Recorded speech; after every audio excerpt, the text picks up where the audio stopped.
Olá, olá, boa tarde a todos. Estamos aqui em mais um ciclo de palestras, um ciclo de geodebates promovido pela FEBRAGEL, Federação Brasileira de Geólogos do Brasil.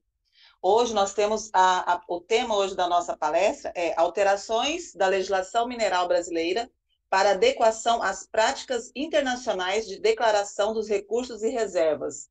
Quem vai falar hoje vai ser a geóloga Gláucia Coquerato. A Gláucia, ela é mestre em recursos minerais, doutoranda em engenharia mineral, diretora executiva da GeoAnsata e é diretora de geologia e recursos minerais da FEBRAGEL. Antes da gente começar a nossa palestra, eu gostaria que todos vocês que estão assistindo essa palestra, que por favor se inscrevam no canal da FEBRAGEL, que vocês cliquem, compartilhem, curtam, porque é muito importante que esse aqui é um canal que a gente tem com o Brasil inteiro, com todos os profissionais das geociências do Brasil, e nós precisamos crescer cada vez mais.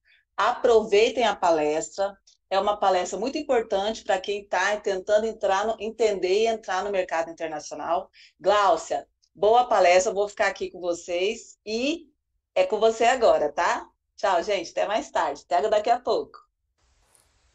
Boa tarde, obrigada Sheila pela introdução, boa tarde a todos. É uma alegria estar aqui nesse Geodebates. Queria agradecer o convite, agradecer ao Fábio Reis, presidente dessa gestão da FEBRAGEL, que está fazendo um trabalho muito importante, principalmente nesse momento, levando muita palestra de qualidade aí para todos nós, né? E queria lembrar, inclusive, o Fábio que está na estrutura aqui com a gente, que a gente fez o primeiro Geodebates lá em Rio Claro, quando o professor Elmer Salomão e o José Jaime estiveram lá, eu estive junto, a gente fez um debate sobre isso em 2018, e naquela oportunidade a gente fez a primeira gravação do Geodebates, que está também no canal do YouTube. Então todo mundo que puder, clica aí, se inscreve, compartilhe também, porque é importante isso para disseminar todo o trabalho feito. Queria agradecer também a todas as entidades que compõem a FEBRAGEL, que estão apoiando também a realização desses eventos. E pedir para quem tiver, primeiro para quem tiver por aí, dar um oi, porque aí fica registrado no chat, a gente fica sabendo quem participou. E qualquer dúvida também vão escrevendo, que depois a gente vai selecionar algumas coisas para responder no final. E queria, para começar, destacar que toda essa apresentação de hoje é uma contribuição pessoal, né, sobre o trabalho que eu venho desenvolvendo como pesquisa acadêmica pelo meu doutorado, que está em finalização, e pelos trabalhos que eu desenvolvo em consultoria, e que eu não estou falando por nenhuma entidade, tá? Estou falando com os critérios que eu acabei desenvolvendo ao longo desse tempo todo. Também queria mencionar que uma série de slides que eu apresento tem autorias, sempre preservadas, e que se algum autor tiver aí quiser complementar também do que trabalhou, põe no chat que depois a gente comenta, tá bom? Então eu vou agora transferir aqui para a minha apresentação. Sheila, você só confirma que está tudo certo, por favor. Tá dando para ver? Acho que ainda não. Ainda não. Só um minuto. Agora apresentar. Aí vai. Se não fala para apresentar, não vai. Agora vai. Agora sim. Agora foi. Foi, né? Foi. Então tá bom. Então, tá indo, né? Que no meu tá com delay ali, agora foi. Então, beleza. Então, hoje já é o debate número 10. Esse é o tema de hoje e a gente vai discutir por quê. A gente já me apresentaram, né? Mas o que eu queria só destacar aqui é que quem já me viu falando, eu sempre começo por essa etapa, né? Eu acho que cabe muito a gente ter como objetivo lembrar todo dia de manhã o que faz nossos olhos brilharem, né? Principalmente nas atividades que a gente desenvolve profissionais para integrar tudo que a gente faz na nossa vida. Então, eu trabalho muito com a questão de recursos e reservas, com a qualidade da informação, e entendo todos esses trabalhos com a valorização de projetos exatamente para a gente compor esse trabalho na mineração, que é uma indústria extrativa, mas que integrá-la ela com a sustentabilidade real. É nisso que eu acredito. Então, eu acredito que o que faz meus olhos brilharem é exatamente a gente trabalhar nessas ações para um mundo melhor. Eu acho que isso cabe de início, né? E então, sobre o tema de hoje, Nossa expectativa é que a gente tenha uma melhor compreensão sobre as práticas internacionais de declaração, e a gente vai falar um pouquinho de cada etapa, dos instrumentos, as definições, os princípios e alguns dos roteiros, e discutir como isso vai entrar na legislação brasileira, e eu vou comentar um pouquinho também quais são os regramentos. Esse é o primeiro slide, que vai ser também o último. Eu gosto de trazer para cá, porque é o seguinte, muitos de nós, sou geóloga, como foi apresentada, né? A gente trabalha muito com a questão do recurso mineral, o recurso in situ. E para ele se tornar de fato um produto, tem todo um percurso a passar, né? Então a gente tem a descoberta do depósito e transformação dele em recurso. Depois de uma série de fatores modificadores inseridos, informações técnicas, econômicas, de viabilidade, a gente converte o recurso em reserva e outros também. No momento que a gente, de fato, implanta o empreendimento e começa a operar, que aí a gente pode considerar um ativo, e na hora que o produto, de fato, está sendo comercializado, que a gente, então, pode entendê-lo como uma commodity que tem valor, né, nas bolsas e tudo mais, tá? Então, às vezes a minha ideia aqui é a gente conceituar corretamente tudo que a gente atua. Então, a abordagem vai ser essa, a gente vai ter um pequeno panorama do cenário da pesquisa mineral no mundo e no Brasil, falar bastante sobre as práticas internacionais e dar essa amarrada com a legislação e atendimento da ANM. Então, só para a gente recapitular, eu acredito que muitos que estão aí na live já entendem melhor que eu até disso, mas o Brasil, ele tem uma característica em relação às commodities, que algumas delas nós somos exportadores e players importantes no mercado internacional, como nióbio, minério de ferro e alguns outros. Também participamos na nossa carteira de exportação com uma série de commodities. Alguns somos autossuficientes, mas com consumo interno. E uma série deles nós somos importadores e alguns temos forte dependência externa. E a nossa matriz, né, de commodities permite ainda muita ação. Permite ainda muitas descobertas, talvez não tão de grandes jazidas, aquelas enormes jazidas, mas de materiais de qualidade, com teores competitivos, né? Então, esse é o nosso background. E aí, o Brasil está num contexto muito interessante, porque tem três parâmetros que são considerados importantes para a mineração, que é a questão de uma área grande. O Brasil tem áreas grandes, né? Então, alguns países com áreas de mais de 3 milhões de quilômetros quadrados, populações de mais de 140 milhões de habitantes e PIB também elevado de mais de 1,2 trilhão. Isso aí está um pouco desatualizado de 2015, mas mantém o mesmo panorama. E o Brasil, ele está nessa intersecção dessas três vantagens, e em relação até alguns países que são fortemente mineradores, por exemplo, como a Austrália e o Canadá, mas que não têm a mesma população consumidora, por exemplo. Alguns países que são com muitos habitantes, mas que não têm as outras vantagens competitivas, né? Então, o Brasil está bem situado. Também temos um contexto de grande relevância, com fatores importantes para o desenvolvimento da mineração. Então, temos grande área territorial, como foi dito, ambiente geológico diversificado e com potencial, uma sociedade receptiva ao empreendimento. Temos alguns pontos um pouco mais frágeis, como uma clareza e agilidade no licenciamento ambiental. A gente sabe que isso ainda é moroso em algumas circunstâncias. Temos também uma carência em disponibilidade de informações geológicas na escala de detalhe que a mineração precisa, que o empreendimento precisa, mas, entre outros, a gente está bem posicionado, como a gente viu ali. Esse gráfico mostra os dados que foram publicados no início desse ano pelo IBRAM, onde mostra a evolução da mineração brasileira, né?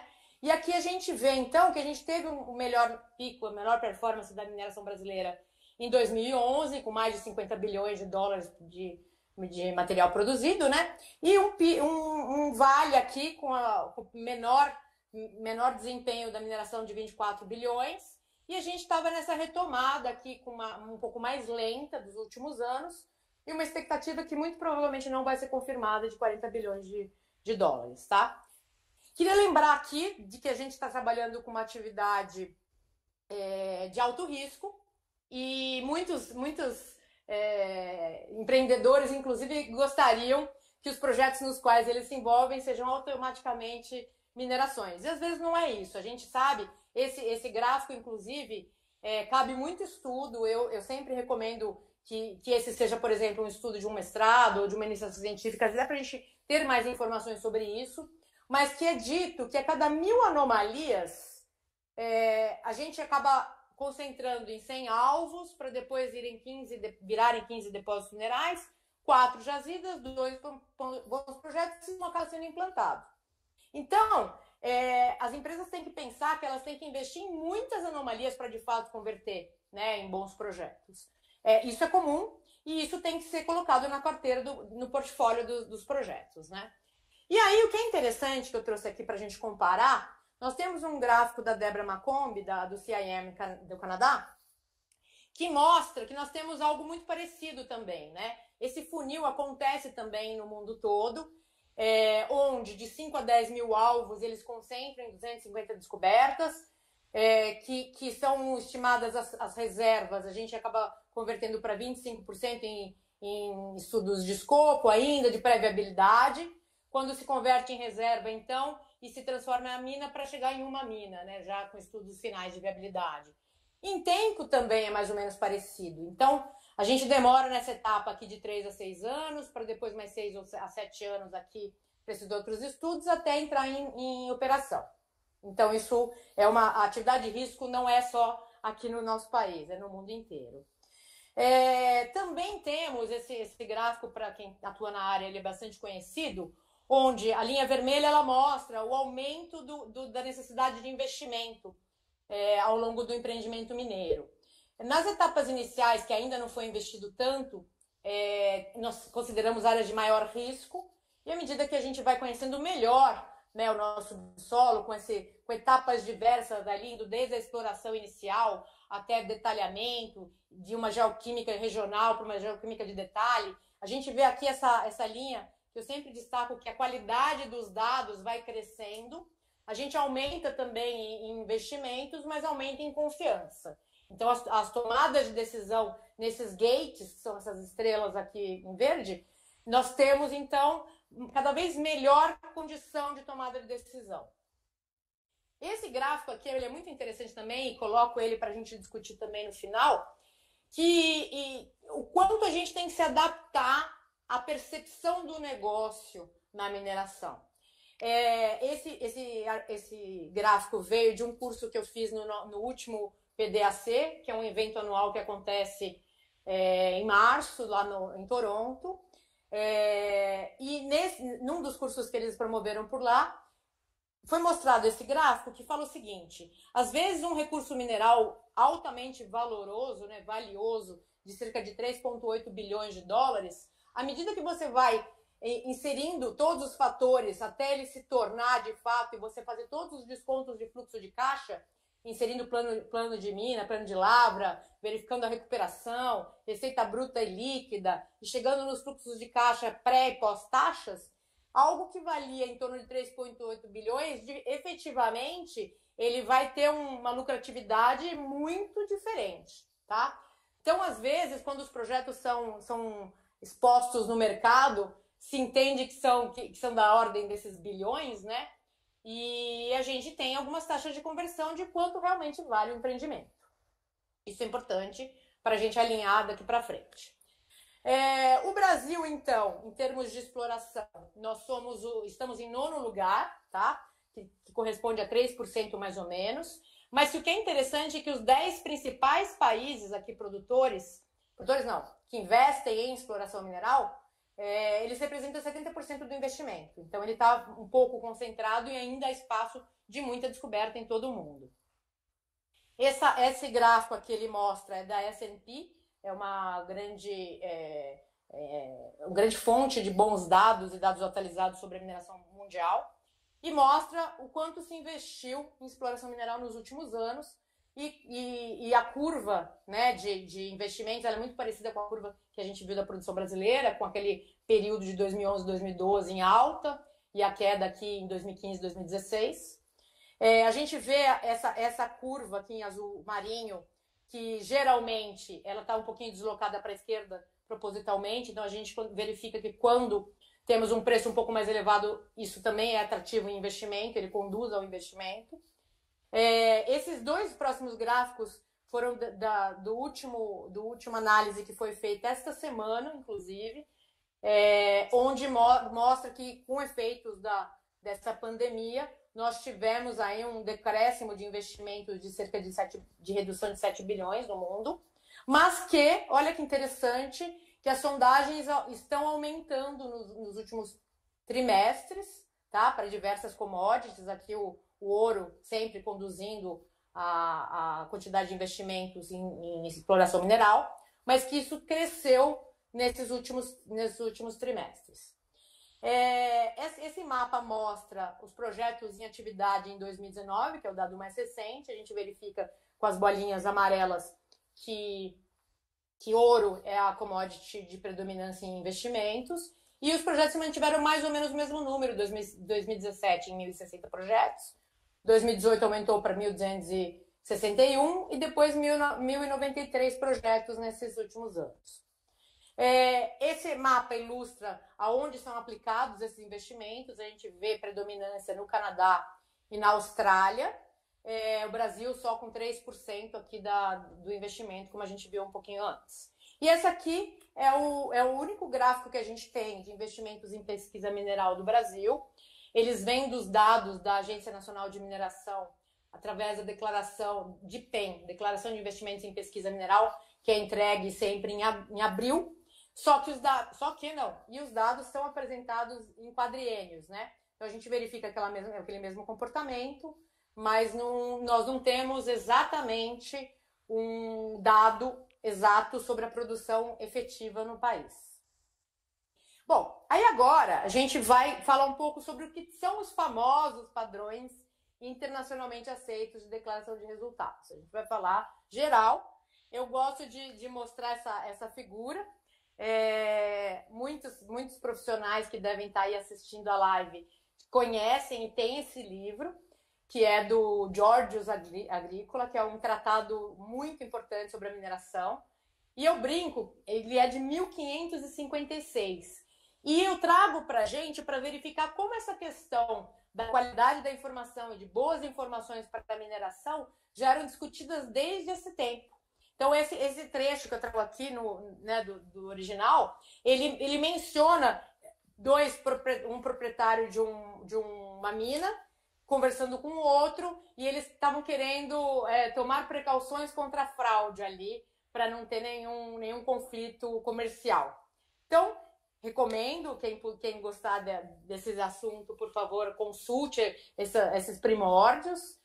Então, desde lá, nós temos muitas ações, né? A gente vai ver algumas, mas que foi popularizada por um filme que em 2017 quase foi o Matthew McConaughey foi indicado ao Oscar, quase foi indicado ao Oscar, acabou não indo, né? Mas foi para outras premiações, que é o Gold, Ouro e Cobiça, que está nos serviços de streaming e nas TVs a cabo, onde glamourizou a fraude Bre-X, que aconteceu veridicamente na década de 90, onde uma jazida mineral que foi descoberta e divulgada com os primeiros resultados em 93, foi considerada na época a maior reserva de ouro do mundo, e de um ano para outro, de 60 milhões de onças, mais que triplicou para 200 milhões de onças. Então as ações que eram penny stocks viraram $286, e a empresa se capitalizou em mais de 6 bilhões de dólares nesse período.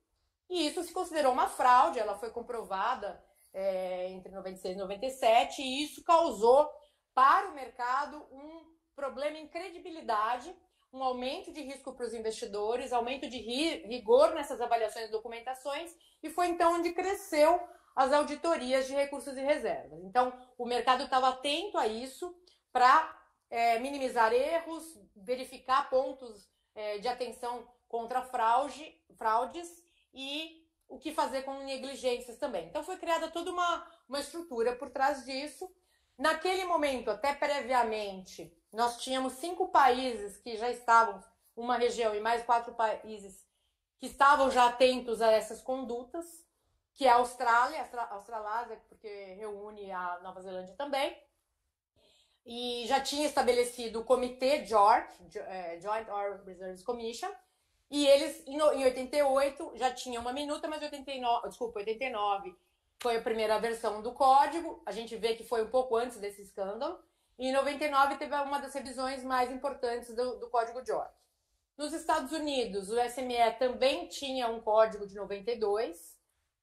No Canadá e África do Sul, esses códigos foram promovidos no final da década de 90. Então, o famoso National Instrument 43101 e o SUNHAC.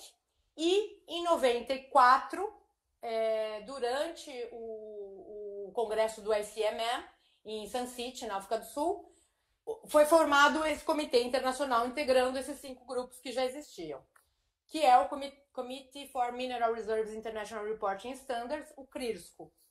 Ele é reconhecido como essa organização internacional que representa toda a indústria de mineração através de várias entidades, inclusive o ICMM, que engloba 23 das maiores companhias do mundo e muitas associações em todo o globo. Hoje, os países pertencentes ao CRISCO Family, né, que é considerado o CRISCO Based Disclosure Codes, são esses 14 países, né? Canadá, Estados Unidos, Colômbia, Chile, Brasil, África do Sul, Europa Ocidental, Turquia, Cazaquistão, Rússia, Mongólia, Indonésia e Australásia. E Índia também aqui. Tá faltando a ilustração, mas Índia também. Então, uma das perguntas é: por que é importante a adequação e padronização aos códigos internacionais, né? Diz-se que os recursos de reserva são o mais significativo ativo das companhias de mineração.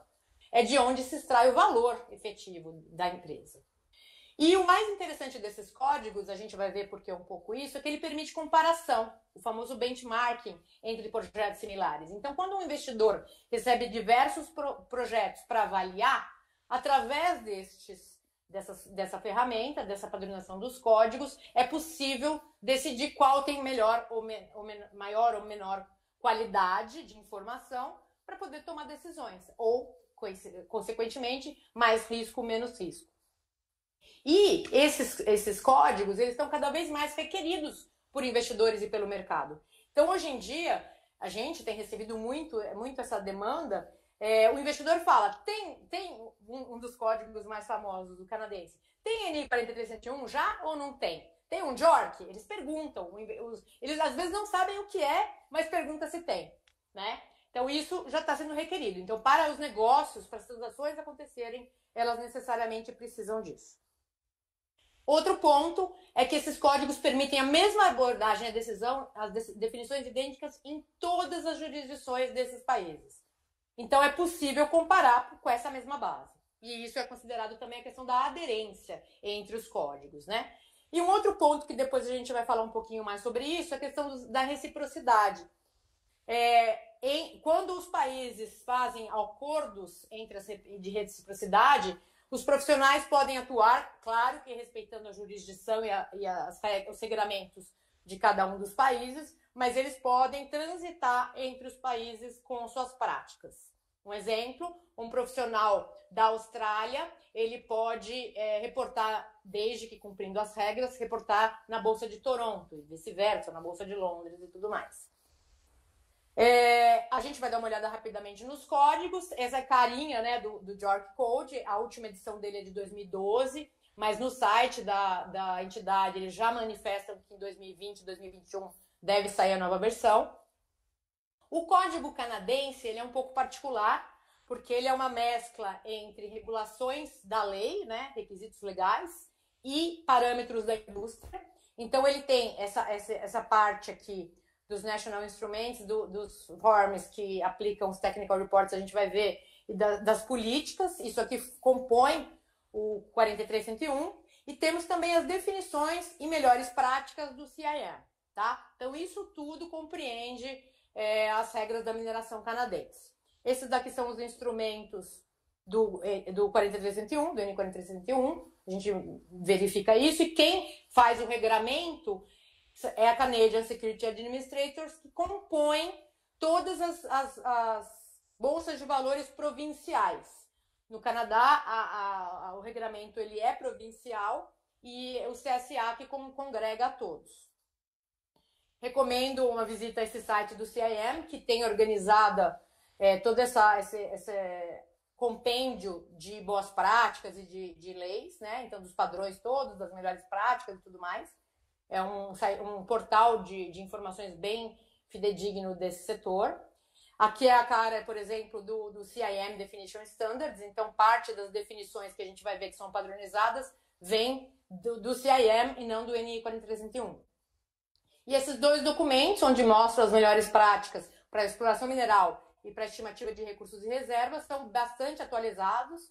Um é de novembro de 2018, outro de novembro de 2019, que também merecem a consulta. Nos Estados Unidos, a gente tem uma particularidade. Até atualmente, inclusive, mas desde essa época, desde 1981, que foi o primeiro Industry Guide 7, a Security and Exchange Commission dos Estados Unidos, eles determinam o regramento para todas as empresas que declaram nas bolsas americanas. E isso é para qualquer setor.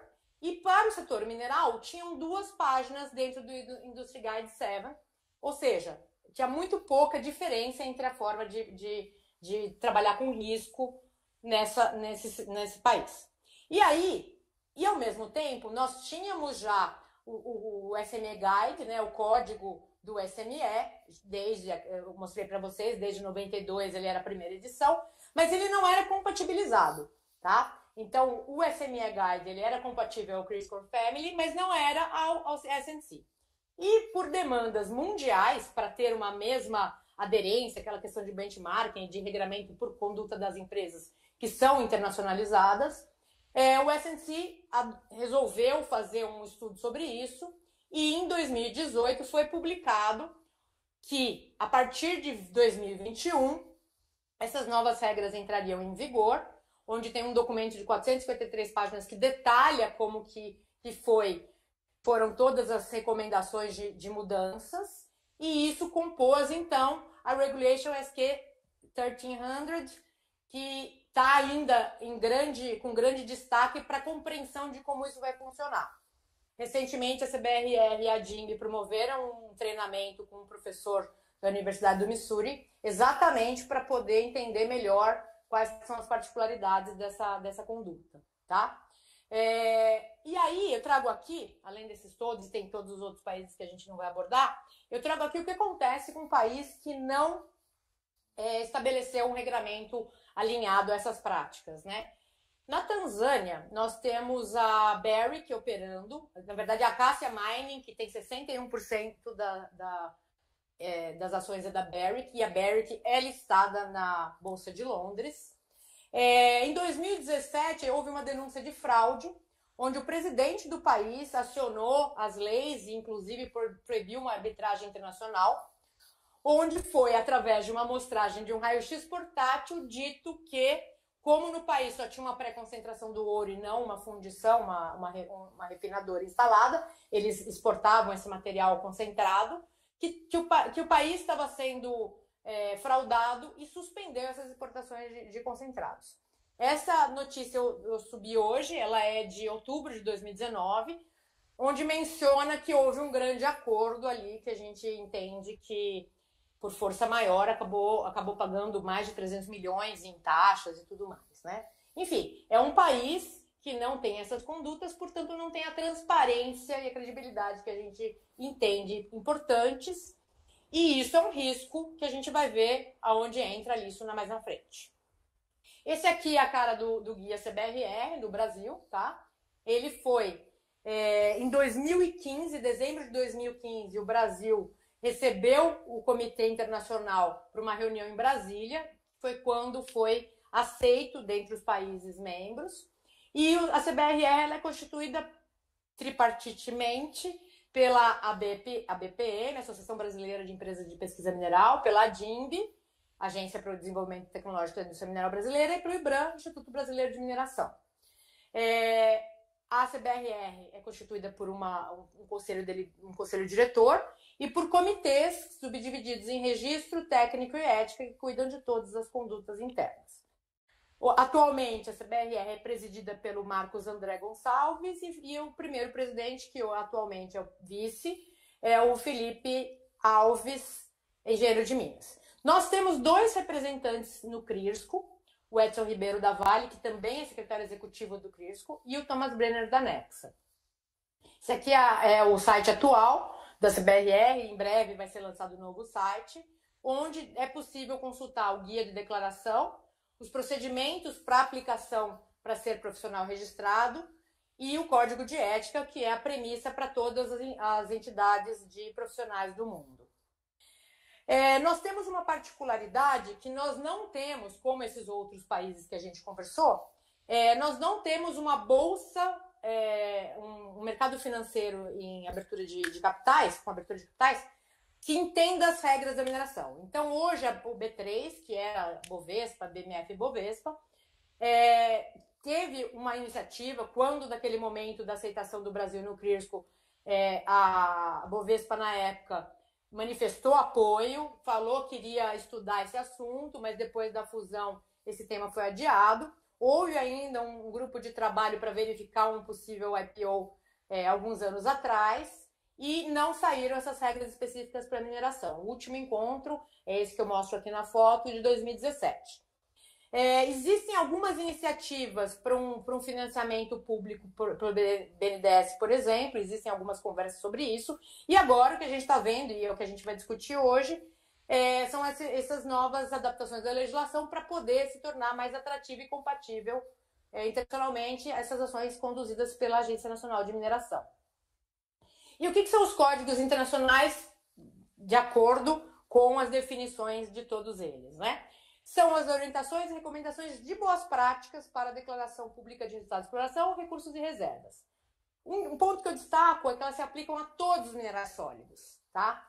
Inclusive diamante, outras gemas, minerais industriais, rochas, agregados e carvão. Por que eu destaco isso?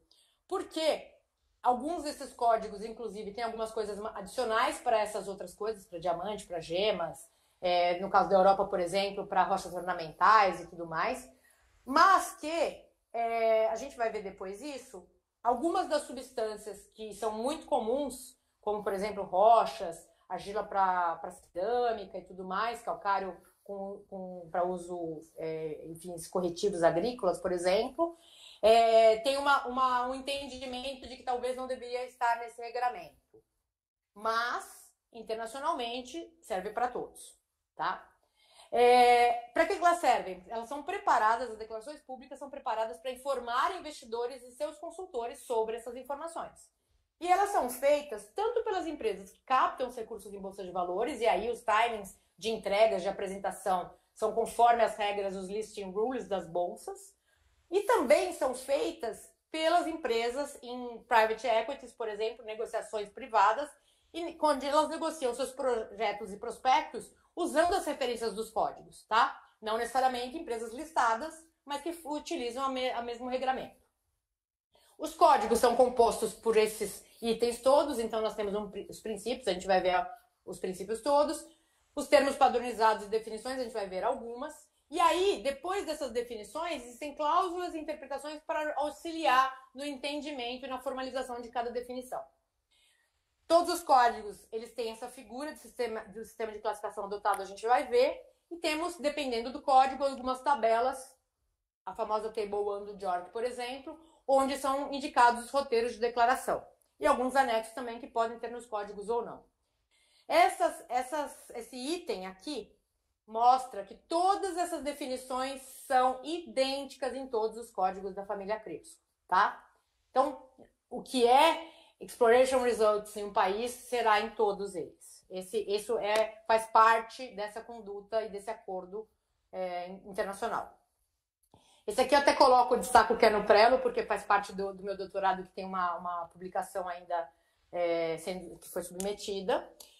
Eu fiz a comparação de todos os códigos, de todas as cláusulas e o que cada país chama em qual item, tá? Então, para a gente ver que tem alguns países, por exemplo, que tem detalhamento de apêndices e outros países menos, mas essas definições, elas são idênticas em todos, tá? Isso aí depois com detalhe a gente conversa melhor.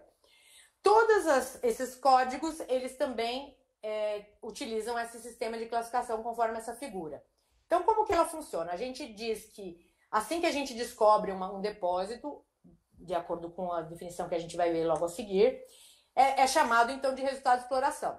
À medida que aumenta o nível e confiabilidade e conhecimento geológico, os resultados de exploração podem ser chamados de recursos minerais, inferido e aumentando a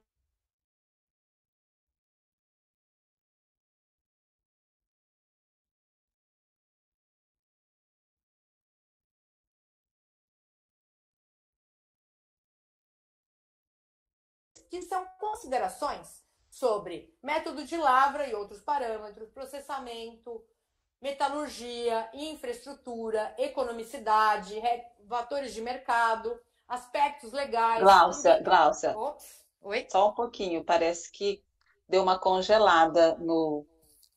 Acho que é ok, né? Deixa eu ver Tá tudo aqui. bem? Voltou, pessoal, aí? Alguém dá um joinha, por favor.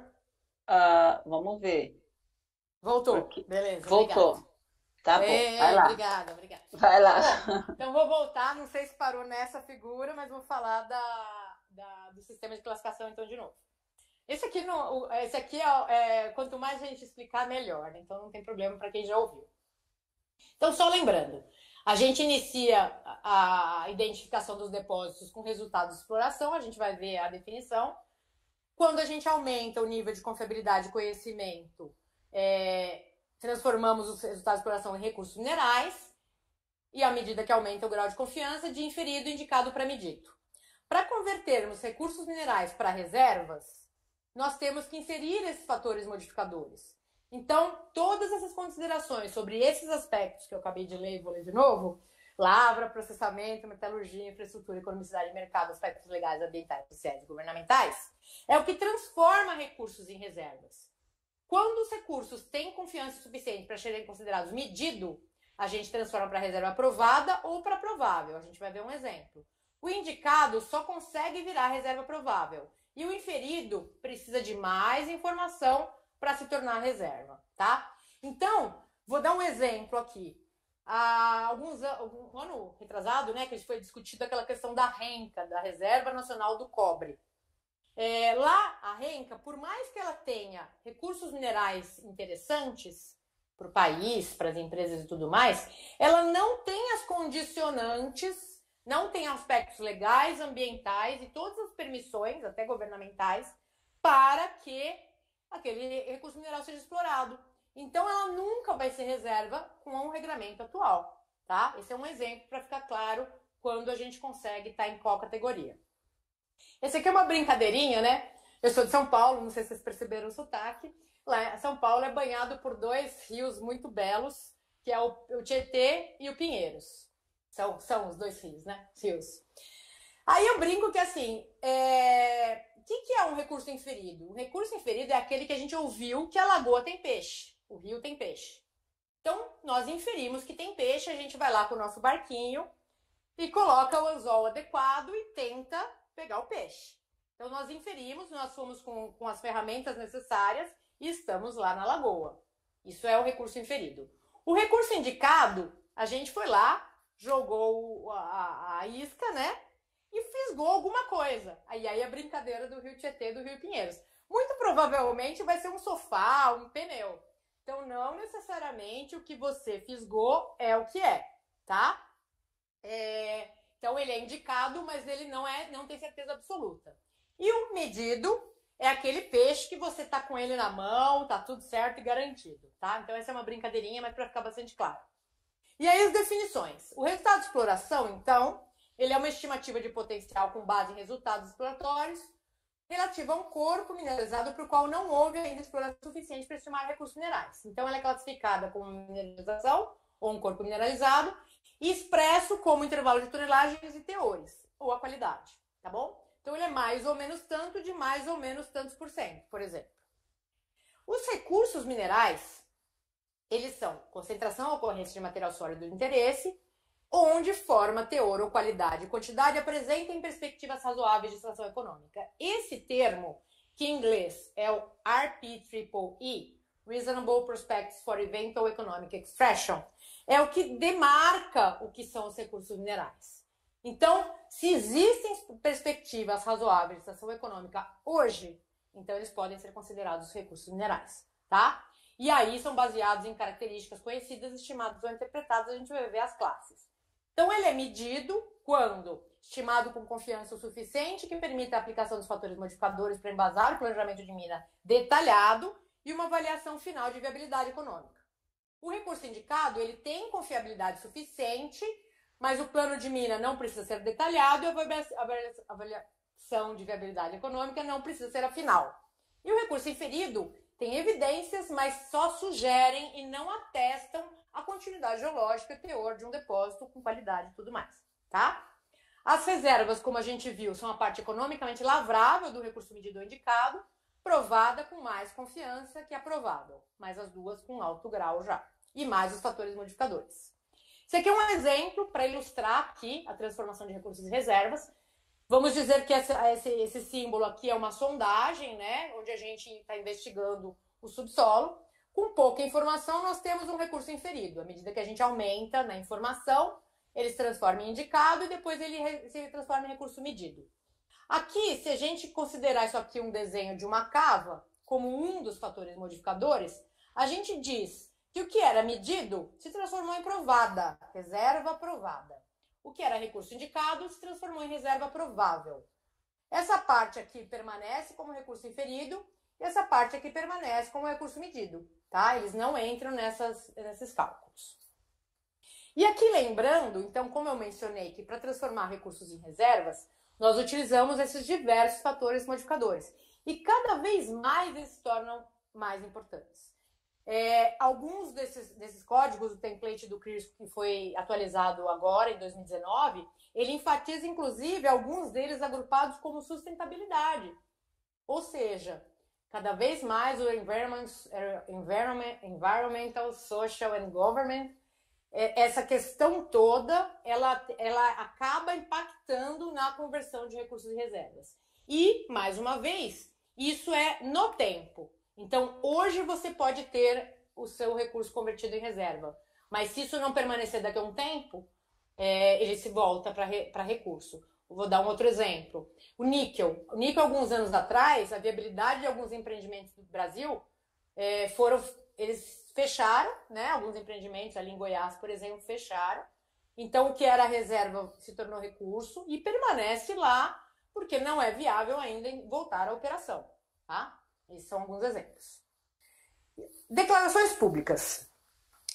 Isso é importante porque no início do regulamento da sugestão da consulta pública da ANM de 2018, daqui a pouco a gente vai ver isso, mas quando a consulta pública entrou em consulta, né, a minuta entrou em consulta, era dito que a gente iria ter que apresentar uma declaração pública.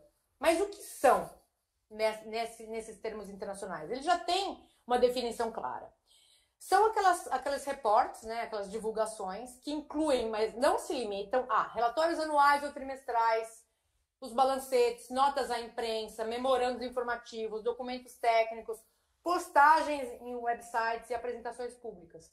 Eu sigo, por exemplo, diversas junior companies que atuam no Brasil no LinkedIn e eles reportam todas as descobertas ou alguns teores de interesse, porque faz parte dessa declaração pública, tá? É inclusive incentivado a que seja feito dessa forma. Aqui, ó, as entidades são encorajadas a fornecer informações as mais abrangentes possível em suas declarações públicas. E o guia SBRR, aderente a todos os outros códigos, ele indica o padrão mínimo exigido para essas declarações. Internacionalmente, aqui teremos duas telas sobre o exemplo do Canadá. A gente verifica, então, que todos esses documentos que eu falei, eles fazem parte do disclosure, desse processo de divulgação. E eles são disparados por milestones, por marcas, né? Por eventos no tempo. Por exemplo, quando você descobre o que é recurso mineral, quando você faz as avaliações econômicas preliminares, quando se estabelece a reserva, e aí sim você faz os technical reports que embasam esses documentos, esses momentos. Então, o processo de declaração do NI 4331, que é um dos códigos mais utilizados, ele compreende, então, uma série de informações técnicas que são multitemática, né? Sempre conduzidos por um profissional, um qualified person no Canadá, com o atendimento das regras do National Instrument 43101, e aí sim utiliza essas práticas de divulgação baseadas nesses relatórios técnicos, tá? No Canadá, temos uma organização, um repositório, onde todas essas declarações são públicas e disponibilizadas, tá? Esse é o website, você entra nesse CIDR e procura a empresa de interesse e você verifica lá todas as informações da diretoria, dos profissionais que assinaram quais documentos e também os technical reports, todos os outros. Como a gente falou, a base dos códigos elas são padronizadas, então estes princípios também são contemplados em todos os códigos. Transparência, materialidade e competência. A transparência diz que as informações apresentadas têm que ser suficientes, apresentadas de forma clara e eficaz e sem ambiguidade, para que haja essa compreensão do conteúdo e que o leitor não seja mal orientado ou que haja alguma suspeita de que não está sendo dado todo o conhecimento que tem sobre a área, tá? Então isso é muito importante, as informações têm que ser disponibilizadas de forma correta e pública. A materialidade, ela já orienta que as informações têm que ser relevantes, com armazenamento das mesmas de forma segura, controladas e qualificadas por metodologias e critérios definidos, para que atendam aos interesses dos investidores e que possam ser feitos julgamentos equilibrados e fundamentados. A materialidade permite que quando uma empresa quer adquirir outra empresa, uma fusão, por exemplo, aquisição, ela pode, com as mesmas informações, tomar as mesmas considerações, tá? Então, as due diligence fazem exatamente isso, eles atuam com os dados materiais, né, que sejam físicos, caixas de testemunho ou informações de bancos de dados e tudo mais, que atendam essas metodologias, critérios definidos e sejam analisados de forma segura e podem tomar as mesmas decisões com os mesmos dados. Esse é o princípio da materialidade. Uma das formas de checar esse princípio. E o outro princípio é a competência. O relatório, então, todo esse processo de declaração, ele deve ser conduzido, planejado, executado e assinado por um profissional que seja responsável, habilitado, qualificado, experiente e especializado na mineralização. Que haja conforme um código de ética profissional e também seja pertencente a uma organização profissional vinculante. A gente vai ver isso daqui a pouquinho. Esses são modelos de um relatório que eu peguei aleatório, que estava disponível no CIDR, onde a gente tem aqui a capa do relatório técnico e todos os profissionais que foram designados como qualified persons para esse processo. E aí são apresentadas as consent letters, onde o profissional diz que dia que ele foi no site, que capítulo que ele se responsabiliza. Então é detalhado de que forma que é o comprometimento dele nesse trabalho, tá? Então as empresas, a entidade que emite a declaração pública apresenta quais profissionais estão envolvidos e o relatório tem que ser emitido com o consentimento desses profissionais, evidentemente. Esse texto que veio de um dos treinamentos que eu fiz lá do NI 4301, ele é muito interessante porque ele diz o seguinte sobre esse profissional. Ele fala o seguinte: tudo se resume e sempre será a integridade, honestidade, competência e experiência da pessoa que executa o trabalho, e ponto. Então, o que faz de uma pessoa um competent person? Que ele haja com ética e integridade em tudo que ele faz, tá? Então, e aí o próximo fala sobre isso, o profissional ele deve estar claramente satisfeito de forma a encarar seus pares e demonstrar competência e relevante experiência na commodity, tipo de depósito e situação em consideração. Então, se o profissional ele age com condutas corretas, utiliza as boas práticas e consegue encarar seus pares e justificar a sua metodologia na forma de avaliação de todo o seu contexto, isso é ter competência, tá? Então, isso que a gente tem que chegar nesse ponto. No mundo, esse profissional é designado com alguns nomes, né? Pelo código JORC, o SME, SANREC, PERC e outros da família CRISCO, ele é conhecido como Competent Person. Pelo NI 4301 e pela S&C nos Estados Unidos, ele é chamado de Qualified Person. Nos dois países de língua espanhola, ele é persona competente. E no Brasil, ele é profissional qualificado, quando ele é registrado na CBRE, profissional qualificado registrado, PQR. Tem uma confusão e não se usa o termo CP, tá? Para Competent Person, porque CP é um acrônimo utilizado pela Alzheimer da Austrália para profissionais que atuam nesse setor, mas que têm um treinamento, na verdade, uma cadeia de especialização que eles chamam de Chartered Professional, tá? Então, o CP se refere a isso. Então, não temos sigla para o Competent Person, apesar de muita gente usar dessa forma. Então, quais são os critérios no Brasil para um profissional ser qualificado? Ele tem que ter 10 anos de experiência profissional, tem que ter 5 anos de experiência relevante naquela commodity e naquele tipo de mineralização, dos quais, dos 5 anos, 3 anos tem que estar em posição de responsabilidade. E não necessariamente a posição de responsabilidade é um cargo gerencial ou de chefia, mas a posição de responsabilidade ela é dita quando o profissional tem decisão de alteração do processo ou das operações em que ele atua, tá? Hoje no Brasil nós temos 6 áreas, essas 6 primeiras, já com profissionais qualificados na área de exploração mineral, estimativa de recursos, estimativa de reservas, operações de mineração, processamento mineral e geotecnia.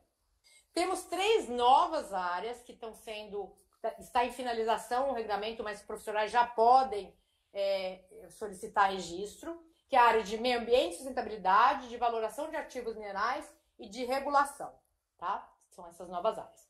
Aqui é o site da CBRR, onde mostra, nesse item de profissionais registrados, mostra a lista dos profissionais que são qualificados registrados na CBRR, que atualmente são 52, tá? A gente entende que temos profissionais signatários de outras entidades no mundo, em torno de 300 profissionais atuando no Brasil, entre 200 e 300 somando os daqui e mais os de fora. O Brasil já tem acordos com 3 países, tá? Com o PERC, na verdade com a Europa, né? com toda a Europa através do PERC, com o SME nos Estados Unidos e com a Comissão Mineira no Chile. Para ser aceito, nós temos que estar, esse aqui é um exemplo da página do PERC, que já identifica quais são as recognized organizations internacionais, organizações profissionais reconhecidas fora do país, né? Então, lá nós já estamos indicados. Esse aqui é outro dos gráficos que eu estou preparando, que está preparado para um dos artigos que eu estou publicando, onde eu relaciono, então, qual país que tem reciprocidade com qual outro. Então, aqui é um exemplo qualquer aqui, vai.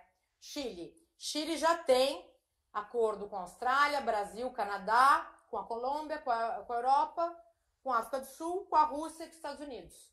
Então, dá para a gente saber como que funciona esse acordo mundial aqui. E aí, cada um é feito país a país. Um exemplo, se o Brasil, que ainda não tem, com o Canadá, nós teríamos que fazer acordo com cada uma das 14 entidades profissionais, provinciais, para que tivéssemos essa compatibilidade. Mas isso não suprime o profissional de atender as práticas do país, tá? Aqui nós vamos mostrar rapidamente alguns roteiros para a declaração. Então, como eu falei, e isso serve de atenção para depois na hora do debate, como que a gente vai atender o que são os regramentos, né, as boas práticas, as boas condutas dos códigos internacionais, como que a gente vai trazer isso para o nosso atendimento da Agência Nacional de Mineração? Eu já estou dando um spoiler de mim mesma, então eu já estou antecipando que eu ainda não consigo ver e eu trago uma série de perguntas lá no final. Esse aqui é a indicação dos itens que tem que ser atendidos pelos relatórios técnicos do 43101, tá? Então, todos esses itens são reconhecidos internacionalmente, então todo mundo sabe o que é o item 12, o item 14, tá? Esses são exemplos. No roteiro que veio do nosso Código Brasileiro, ele tem as mesmas itemizações, tá? Na mesma ordem. Esse aqui é um exemplo de um sumário de um relatório qualquer que eu peguei ali do CIDER, tá? Então a gente verifica que eles são apresentados da forma como é sugerido. E aí, internamente, tem mais ou menos detalhe, dependendo da fase que você esteja. Esse aqui, ele compara o que é pedido pela SNC por esse novo regulamento SK 300 e o NI 43101 aqui. Então, tem alguns itens que eles são um pouco diferentes e tem alguns que são agrupados. Por exemplo, O item 7 aqui, que é Exploration, aqui ele tem Exploration Drilling. Eles estão em 2 aqui no NI 4331 e aqui ele foi congregado em um só. E alguns são diferentes, alguns estão em ordem diferente também. Esse Reliance on Other Experts aqui é o 13 e aqui em cima ele está aqui no início, sei lá. Enfim, ele é um pouco diferente da organização, ele não é exatamente igual. Esse aqui é o template do CRIRSCO, que foi publicado em 2019, onde ele reagrupa de uma forma um pouco mais otimizada e há uma perspectiva de que os novos países que vão aderir ao CRIRSCO e aqueles que forem revisar os seus procedimentos nos próximos anos, que eles vão utilizar essa mesma estruturação. Lembrando que os países que definiram esse template são os países que têm os códigos. Então, foi um acordo mundial de organização. Esse aqui é a carinha da Table One, né, que o Jork ele otimiza as apresentações conforme esses critérios, onde você apresenta o critério, indica o que é solicitado e como você atende numa outra coluna.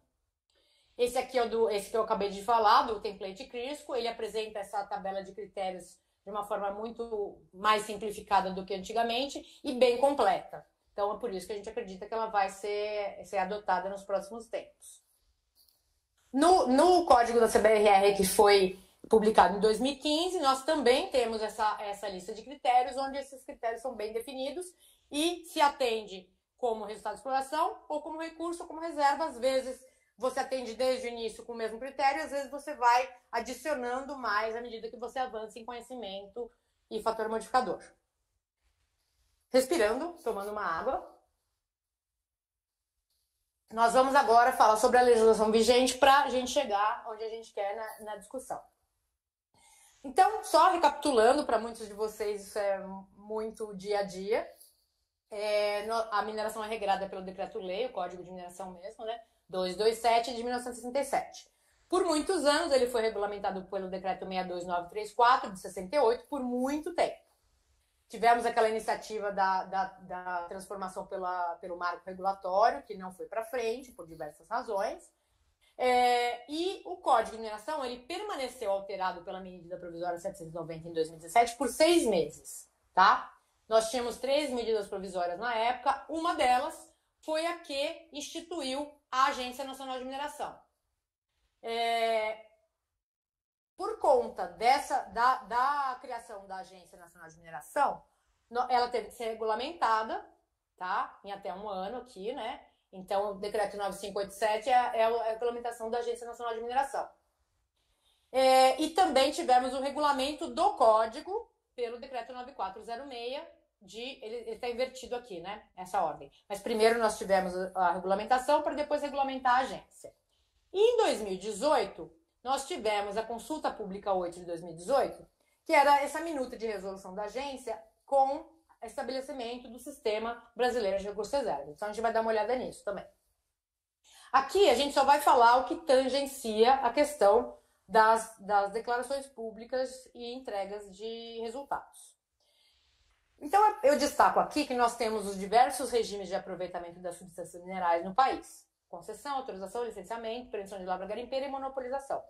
Mas que somente o regime de autorização que avança para o de concessão, somente esses dois que vão, de fato, estarem relacionados com o assunto e com essas entregas, tá?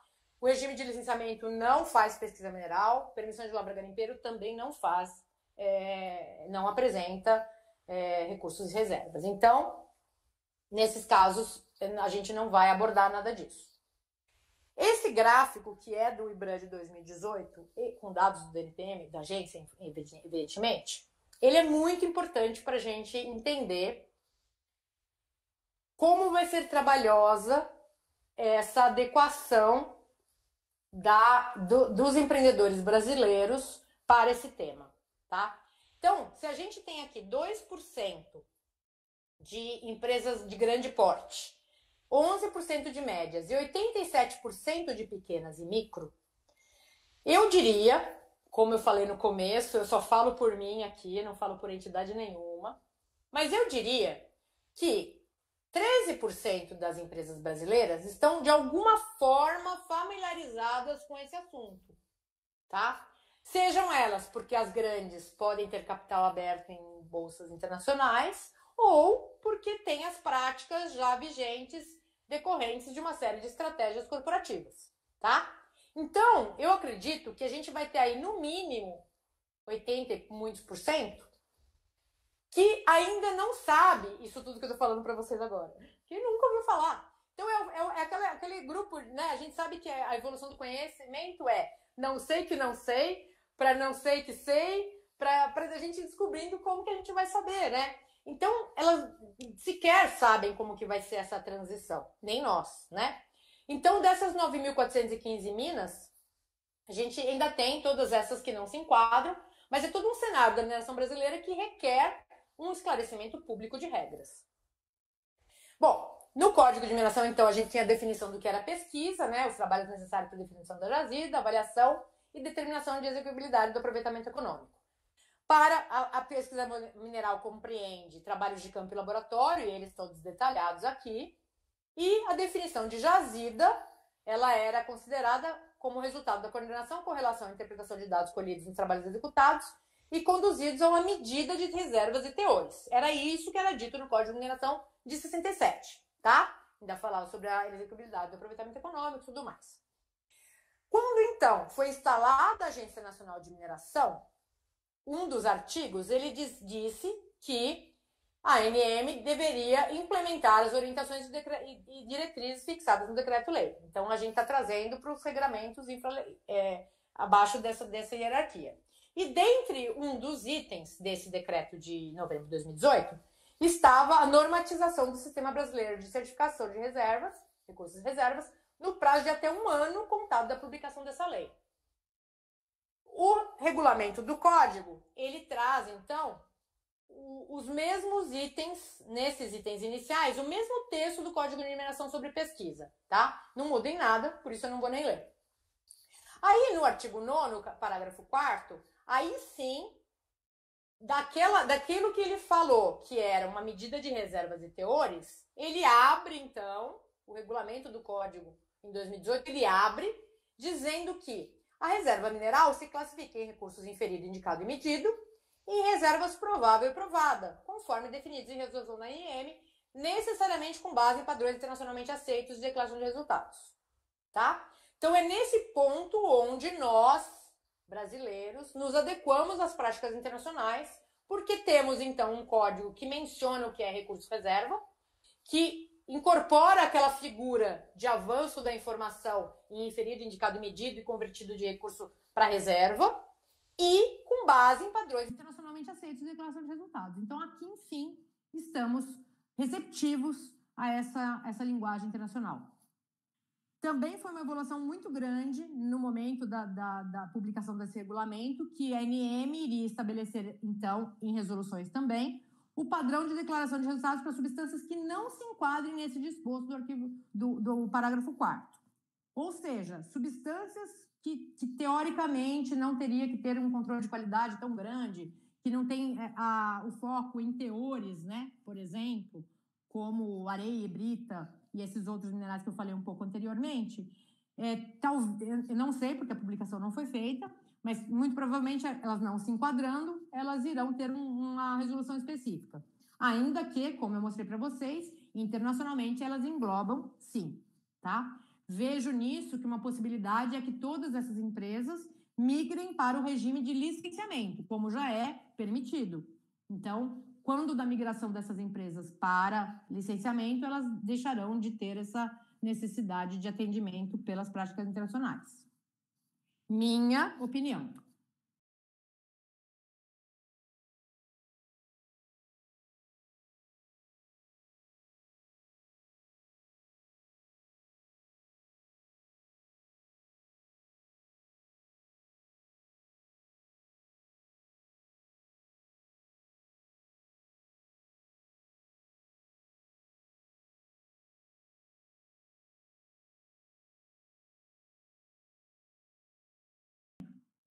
Não me mexi.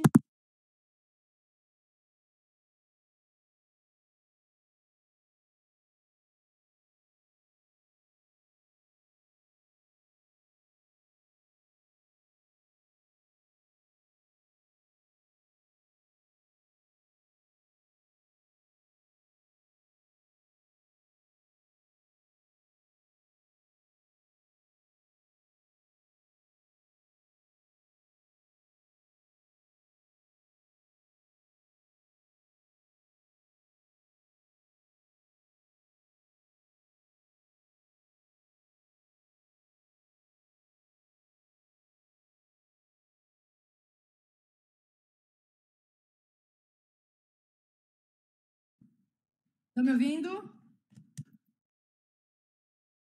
Estão ouvindo? Alô? Que droga, tá sem áudio. Oi? Tá ouvindo? Aê! Bom, tá me ouvindo? Tá baixo? Pera. Tá melhor? Tá melhor? Sim? Aê, vamos voltar. Sim, sim. Pode deixar. Então, minha tela voltou. Parágrafo 7º. Beleza. Desculpa aí, pessoal, mas é tão chato ficar falando sozinha aqui que a gente não sabe o que está acontecendo. Obrigada. Obrigada a todo mundo aí que deu oi. Bom, esse parágrafo ele foi um ganho imenso no regulamento do Código. Por quê? Porque é dito que, encerrado o prazo da autorização de pesquisa e apresentado o relatório, a empresa poderá dar continuidade aos trabalhos, inclusive em campo, com vistas ao melhor detalhamento da jazida e a conversão de recursos em reservas. Então, era uma prática que acabava sendo feita com algumas poucas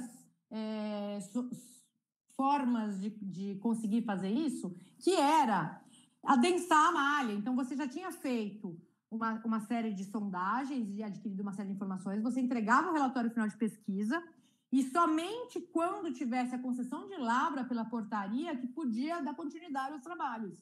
E com esse parágrafo, isso é permitido, então, que quando for para converter recursos em reservas, isso pode ser feito. Então, foi um ganho imenso. Outro ponto no artigo 25, parágrafo 2º, é que o conteúdo e as orientações quanto à elaboração do relatório final serão definidos em resolução da ANM, tá? Então, também falando novamente com a minha opinião, eu acho que nessa minuta que vai ser publicada da resolução agora, que deve ser em breve, não vai vir esse conteúdo com as orientações. Eu acredito que ainda não.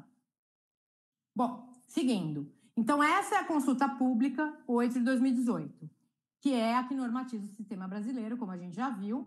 E aí ele tinha uma série de considerandos que eu só vou trazer alguns, porque essa minuta foi intensamente revisada e, segundo informações que nós tivemos, ela não vai ser nem um pouco parecida com a que foi para a consulta pública. Mas eu acredito que alguns itens serão interessantes, porque são considerandos, então talvez eles permaneçam. Então, ela considerava aqui que cabe ao profissional legalmente habilitado, responsável pela execução de atividades ou pela elaboração de planos e relatórios técnicos, e ao titular do direito minerário assegurar a veracidade das informações e dos dados fornecidos ao poder público, sob pena de responsabilização criminal ou administrativa. Isso não é novidade para ninguém. Qualquer profissional que esteja legalmente habilitado junto ao Conselho Regional, ele já está cumprindo por responsabilização das suas atividades. Outro ponto desses considerandos é que considera, então, o modelo de relatório internacional, esse que é atrelado ao CRIRSCO e institui que no Brasil é representada pela Comissão Brasileira de Recursos e Reservas. Então, esse ato normativo é o que vai instituir, normatizar, etc., estabelecer os critérios técnicos. Como eu falei que não foi publicado, a gente não vai entrar em detalhe nisso. Quando esteve aberta, eu fiz algumas considerações, tá? Então, eu achei que é o que eu penso, que essa conduta vai garantir uma melhoria da qualidade das informações entregues, de fato, tá? Achei muito, muito bom essa questão da exclusão, onde não há viabilidade e necessidade de fazer conforme as práticas internacionais. E apontei 2 pontos, né? A questão da atualização e capacitação dos profissionais que trabalham com pesquisa mineral sobre esses conceitos todos e atualização e capacitação dos profissionais da ANM para que eles também entendam o que é esse processo e possam avaliar os novos modelos que serão entregues. Não temos, então, como eu falei, parece que vai sair uma publicação bastante enxuta, com 7 arquivos. Também não se sabe se vai ter alguma facilidade para quem tiver adequado às novas práticas, aliás, adequado às práticas internacionais, se eventualmente um processo conduzido por um profissional qualificado que vai ter uma aprovação automática de relatório final, por exemplo, foi isso muito levantado, mas a gente não sabe se vai acontecer. Mas eu entendo que, além dessa publicação dessa resolução, nós teremos outros regramentos infralegais com as orientações efetivas das entregas. Não sei se as entregas serão, como eu mostrei para vocês, como aquela indexação dos technical reports. Alguns pontos antes da gente ir para as considerações finais.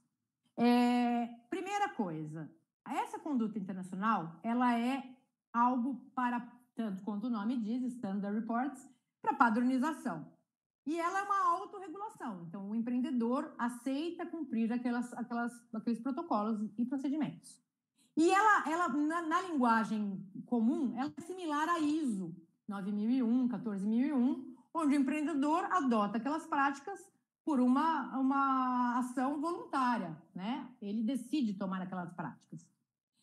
Outro ponto é que, assim, é incorreto a gente falar que tal jazida é certificada ou aquilo é certificado. A certificação, como é que eu tiro uma certificação?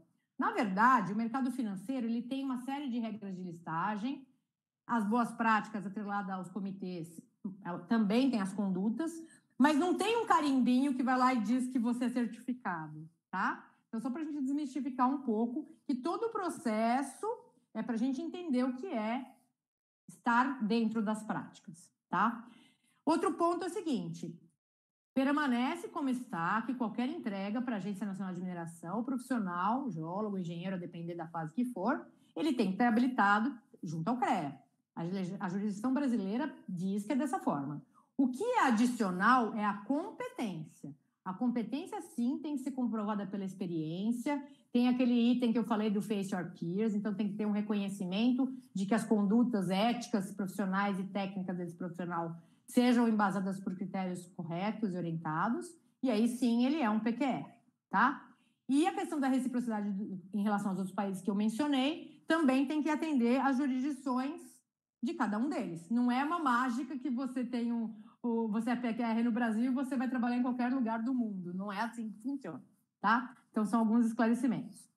Bom, então, indo para as considerações finais, eu tenho umas fotinhas aqui, 3 fotinhas para a gente brincar um pouquinho, tá?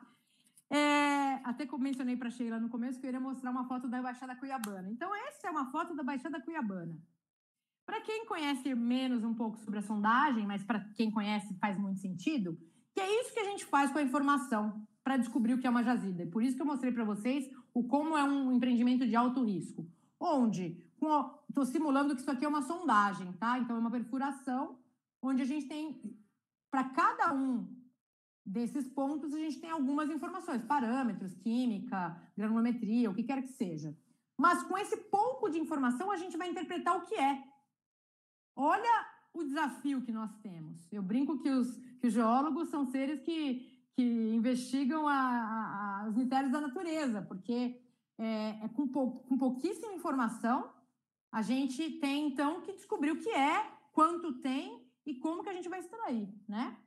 E, além de tudo, se o desafio da sondagem já é complexo, isso aqui é o que é transformar a informação de uma sondagem numa colherinha de 30 a 50 gramas que seja representativa daquela paisagem inteira.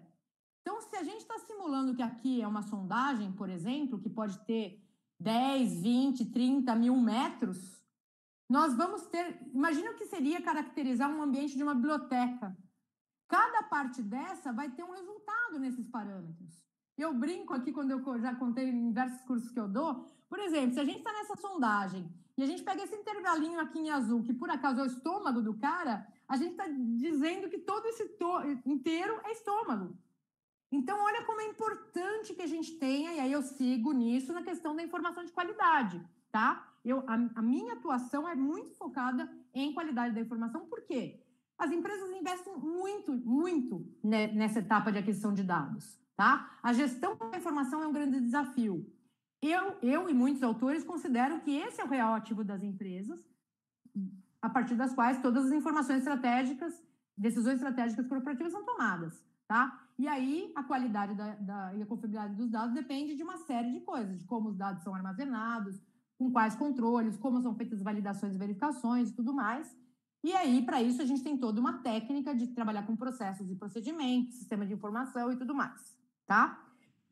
Um dos termos que é muito dito, seu projeto tem que aquecer, da mesma forma que pergunta se tem um NI 4331 na gaveta, né, aquelas coisas todas que a gente ouve muito, Outro termo que é muito dito é: você tem que aquecer?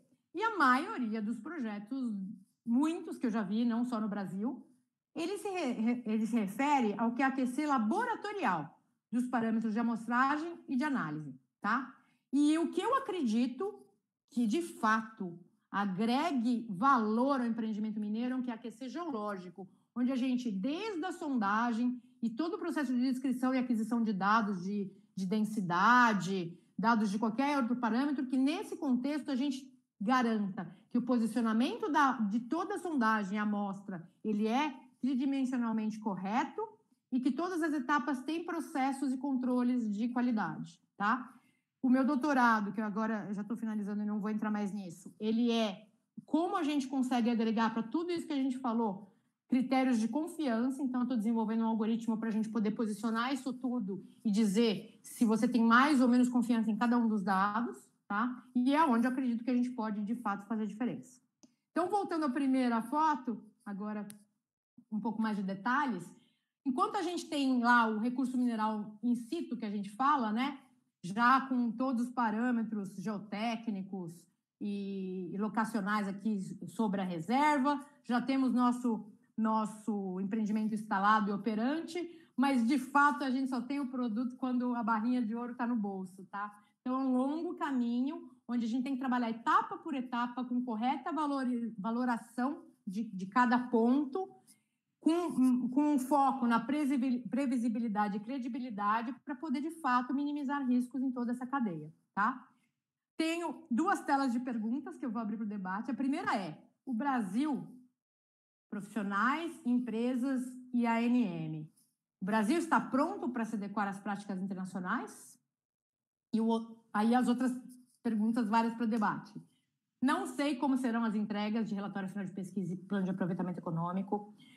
Não sei onde ficarão armazenadas essas informações e se um dia teremos um CIDR para as informações públicas mesmo, como é internacionalmente. Como que será essa adequação das empresas em transição, por exemplo? Em quanto tempo as empresas, aquelas 9.000 empresas do Brasil, estarão maduras? Não sei. Quando teremos um mercado financeiro brasileiro e investidores públicos e privados que entendam o risco da mineração como ela é? Também não sei. Então, gostaria de agradecer a audiência aí, não sei quantas pessoas, amigos, muitos amigos que me deram apoio nesse momento, agradeço a todos, mas agradeço a todos vocês e permaneço à disposição agora para a gente conversar um pouquinho mais. Muito grata. Olá, Glaucia. Tira a sua apresentação. Tiro. Sim, senhor. Ao vivo, tá? Parei. Sheila acabou atrasada, assim, né? Uai, eu vou, o que eu faço? Eu vou tentar novamente na tela. Tá, eu pus a tela aqui também só para aparecer.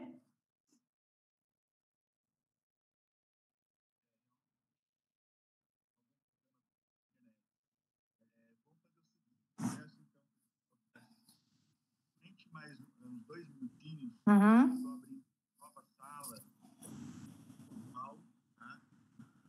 local, só que a Sheila e a Glaucia vão voltar em outra sala, mas é nesse mesmo local. Pessoal, não saiam. Não. Tá bom. Tá. Eu saio? Uhum.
Oi, pessoal, tudo bem? Voltamos. Tivemos um problema técnico e a Sheila realmente não conseguiu voltar por enquanto. Mas vamos passar então para a fase de perguntas. A Sheila conseguiu entrar. Sheila, você está ao vivo, só ligue sua câmera. Está microfonando. Aí. Sheila, tem que estar sem microfone. Tá sem fone. Tudo bem? Aí, agora sim. Nossa! Viu, gente? Não é só o Globo que... Transmissão ao vivo é assim mesmo. É isso mesmo. Problemas técnicos. Quem sabe faz ao vivo. Pois é, nossa ilha de edição foram as antenas. Um transmitindo de São Paulo, um de Rio Claro, outra de Cuiabá. BH, então. A BH. E aí, deixa eu ver. Será que o pessoal gostou? Tem bastante perguntas. Olha, foi maravilhoso. Nós tivemos um pico de uma audiência de 141 pessoas. Foi muito legal. Muito bom. Tem muita pergunta. Vamos lá. Nós temos que... Não deixa, pessoal. Vocês estão assistindo, dá o like e se inscreve no nosso canal. Certo? É isso mesmo. E o pessoal está... o pessoal aqui tá... Muita gente... Acho que está dando... O seu microfone está ligado, Gláucia. Deixa eu desligar. Então, muita gente está parabenizando pela participação feminina na live, nesses temas importantes, né? Então, a gente teve a Rebeca e a Veridiana que fizeram questão de lembrar isso, e a gente tem que agradecer a Febragel, que tem quase 50% da sua diretoria composta por mulheres, né? Então, é um marco dentro da Federação Brasileira de Geólogos, as mulheres participando ativamente. Então tá, Gláucia, tem uma pergunta. Qual o panorama para a pequena e média mineradora hoje? Um panorama que você traz para a gente. Bom, só um comentário sobre ainda a questão de gênero. É importantíssimo que haja divulgação da questão da competência e do profissional qualificado e que mais mulheres sejam. Hoje, na CBRR dos 52, só são 2 mulheres, tá? A Celeste e a Ana, que é do Rio Grande do Sul. Então, é importantíssimo que mais mulheres se tornem. Quanto às pequenas e microempresas, quanto a esse assunto, né? O panorama delas quanto a esse assunto, eu acho que não vai ser simples. Não sei, até mandei mensagem para o Dr. Cordeiro da ANM sobre a apresentação, não sei se ele está presente, se tiver, por favor, me ajuda a esclarecer isso. Eu não sei como a ANM está pensando em resolver esse assunto. A gente já sabe que as pequenas e micros são muito carentes de profissionais, inclusive, né? A questão da responsabilidade técnica, da operação efetivamente. Você, Sheila, que trabalha com o pessoal dos garimpos, vê isso no dia a dia, né? Então, a gente sabe que tem uma carência técnica. Então, se a gente tiver expectativa de que todo esse público, aqueles 87% que eu mostrei, todos eles terão que apresentar relatórios com aquela indexação que eu mostrei de 200, 300 páginas, a gente está tendo uma expectativa muito elevada. Então, também quero ver como que a resolução vai sair e como que vai ser a conduta para esses diversos tipos de empreendimentos. Uma pergunta boa, mas que eu não posso responder. Ok. Outra pergunta como está o cenário para o investimento nos agrominerais no Brasil? Não é minha especialidade.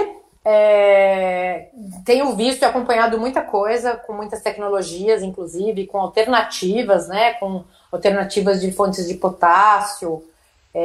Tenho visto muito, temos muitos debates sobre isso, mas no que tangencia a questão de recursos e reservas, são as mesmas práticas. Não tenho o que dizer sobre isso, não. Tá. Gente, eu só anotei as perguntas, então não consegui anotar o nome das pessoas que perguntaram, tá? Mas vamos lá. Pequenas e médias empresas de pesquisa mineral e mineração são a saída para recuperar a soberania nacional. sobre os minérios brasileiros, é uma pergunta, né? Pequenas e médias empresas.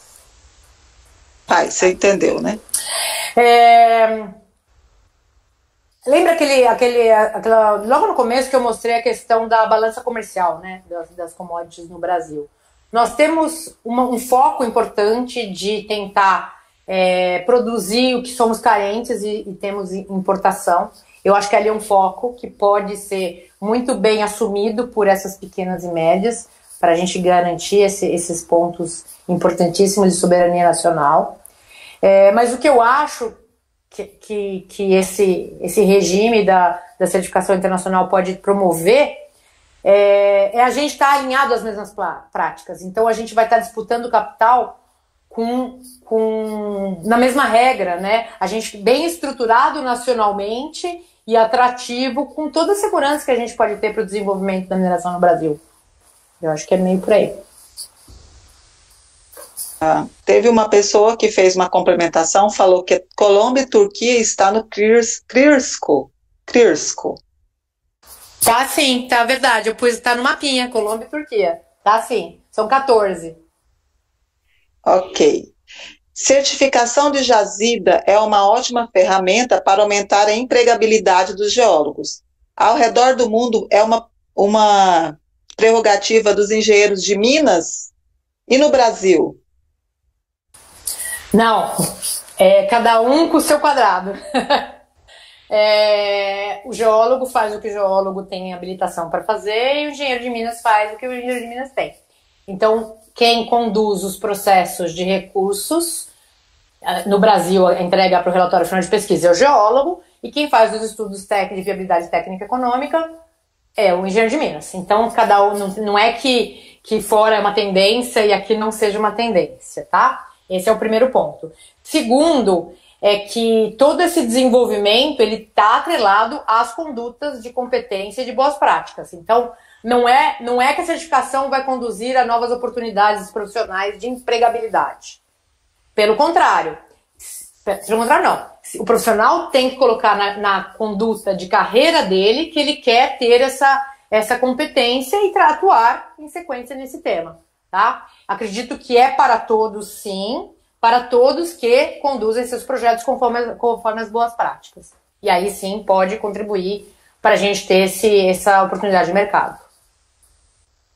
Ok. Outra pergunta. As grandes operadoras da mineração no Brasil adotam essas práticas ou não? Quando adotam, possuem equipes próprias ou contratam consultores? Já vi de tudo, inclusive eu vi algumas pessoas da indústria aí que podem até me confirmar ou dar suas opiniões também. As empresas, assim, aquelas grandes, certamente, todas as empresas listadas em bolsas de valores, seja na bolsa canadense, americana, londrina, ou australiana, ou chilena, ou todas as outras, todas as empresas têm que apresentar os seus reports. Todo aquele modelo de documentação que tem que ser entregue, elas estão adequadas. As empresas trabalham com profissionais próprios, com consultores, com auditores das consultorias internacionais. Então, temos um mosaico de profissionais atuando nisso, tá? E isso é uma demanda. A gente vê hoje em dia que grandes oportunidades de cargos diversos, né? Geólogo pleno, sênior, master e coordenadores e gerentes, a gente vê que eles têm que ter esses conhecimentos, cada vez mais. Então, sim, tem a ver. Quanto, em média, um profissional gasta para ter todos esses certificados? E onde esses cursos são realizados? Não sei quem perguntou, mas depois me fala. Vamos voltar uns 25 slides para trás e dizer que não tem nenhum curso que vai te dar a competência. Não existe. A experiência vem com a experiência. E não tem como você pular, queimar etapas.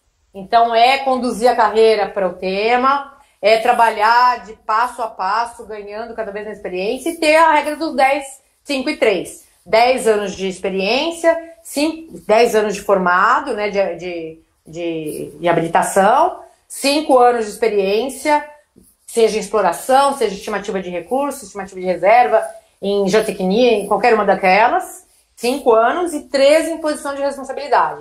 Eu tenho um amigo de turma, que ele fala, não, eu só vou pro trabalho e volto, eu nunca vou ser, porque eu não tenho posição de responsabilidade e não tenho interesse nisso. Ok, a pessoa acaba conduzindo sua carreira para isso. Mas, se ela quiser demonstrar e ter a competência, ela tem que ter todos esses critérios. Então, não tem curso para isso. Mas, claro que temos, por exemplo, o JORC, na Austrália, tem um curso online sensacional para você saber como aplicar o código, não para ter a competência. Isso não tem como. Ok, tem mais uma aqui, ó. Um profissional só consegue se certificar em uma commodity por vez? Lembra que o profissional não se certifica, né? Ele se registra na entidade e apresenta suas competências. Desculpa ser chata, mas é até para a gente corrigir esses termos que às vezes a gente entende de uma forma equivocada. Então, só para a gente lembrar, o profissional se registra na entidade e apresenta naquelas áreas de competência. Então, esses 5 primeiros anos, ele tem que ser experiente naquela mineralização, sim, e comprovar essa experiência. Mas, eventualmente, se ele tiver também experiência em outras mineralizações muito similares, ele pode pedir essas outras. Vou dar um exemplo. A mineralização de ouro em veios. Se você tiver uma outra commodity que também apresenta aquela mesma característica venular, você agrega competência para essas outras commodities, tá? E não precisa ter 5 anos em cada uma. Isso vai depender tudo da experiência que você comprova. Gláucia, não tem problema fazer as perguntas, porque é um assunto super diferente, né? Tem gente que nunca teve contato com esse assunto, atendo aqui, então é muito importante as palestras dos Geodebates, porque traz temas que talvez a pessoa ou os profissionais nem tiveram na faculdade, né? Então, eu acho muito importante, é uma aula dada assim, você dando o seu conhecimento, entregando o seu conhecimento de graça. Agora nós estamos com 100 pessoas, mesmo com a queda da transmissão, o pessoal está aqui firme e forte. Eu tenho mais uma pergunta aqui, que é do Pisani. Gláucia, no caso do regramento da ANM, quando se fecha o relatório final de pesquisa, os resultados de exploração... não é uma pergunta, ele só está falando, né? Os resultados de exploração apresentados precisam ter suas reservas definidas, de responsabilidade do geólogo. Porém, pontinho.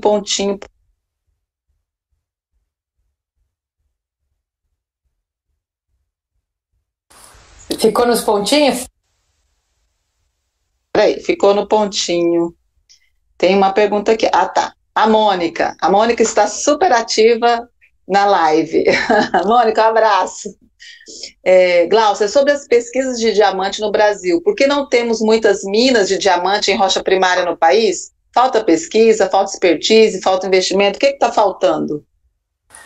Mônica, aproveitando que o Pisani acabou de fazer uma consideração, que eu até quero fazer um comentário, o especialista em diamante é ele, se perdeu a live dele de semana passada, mas está gravada, hein? Então o diamante é com ele, eu não me meto de jeito nenhum. E ele explicou super bem por que temos as minas que temos de diamante. Depois a gente fala sobre isso. Mas aproveitando o comentário do Pisani, olha que interessante. O profissional entrega recursos, sim, o geólogo entrega recursos, sim, entrega relatório de pesquisa. Eu concordo com você, apesar de não ter visto o resto dos 3 pontinhos, que o geólogo também pode ser o responsável pela condução da estimativa de reservas, conforme as práticas internacionais, mas na agência, nas regras antigas, é o engenheiro de Minas quem assina o PAE, tá? Então depois a gente vai ter que entender melhor como são essas interfaces. Mas o que é importante, eu gosto mesmo de manifestar, obrigada pela deixa, Pisani, é que muitas das práticas anteriores da agência da mineração brasileira entregavam informações para a Agência Nacional de Mineração que seriam classificadas como resultado de exploração e nem como recurso, pela densidade da informação. Baixa, de qualidade baixa, com laboratórios, às vezes, que não façam controle de qualidade, e isso enquadraria em estimativa geral de intervalos de teores e de volume, tá? Então, eu acho que a gente vai ter, sim, uma necessidade de melhorar a qualidade da informação nas entregas para poder, de fato, estar comparado com recursos reservas internacionalmente. Obrigada aí. Gostei. Tá, vamos ver aqui.